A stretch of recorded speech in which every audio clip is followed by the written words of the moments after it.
Bientôt 4 ans se sont écoulés, mais Xynthia reste à jamais gravé dans les mémoires. Alors quand une vigilance orange vague submersion est déclenchée, le traumatisme réapparaît. Cette habitante de la Faute-sur-Mer, par exemple, quittera sa maison cette nuit pour dormir à l'hôtel. Vraiment, ça me fait peur. Vous avez une appréhension un peu particulière pour ce soir ? Ah oui, je suis enfermée mes bagages et puis je pars à l'intérieur. Toutefois, la situation n'est pourtant pas aussi inquiétante que pouvait l'être Xynthia. On est loin des phénomènes exceptionnels de février 2010, dépression, fort coefficient de marée et tempête conjuguées.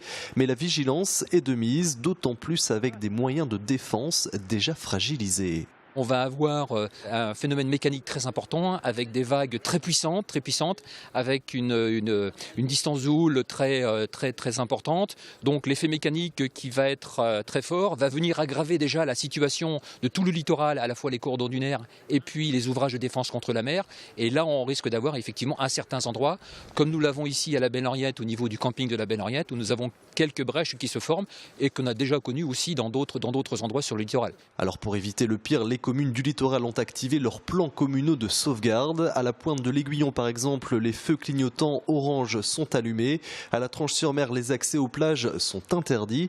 Et dans toutes les communes, des alertes ont été envoyées aux habitants. Un message d'alerte leur demandant d'être vigilants, les informant qu'il y avait un risque de submersion, les invitant à être méfiants sur leurs déplacements et éviter les balades bord de mer, puisqu'il s'agit avant tout du risque de submersion. Et donc le danger est plutôt sur le front de mer plutôt que dans les terres. Cette nuit, les services municipaux et préfectoraux, entre autres, resteront sur le qui-vive, notamment vers 20h40 au plus fort de la marée, d'un coefficient de 80.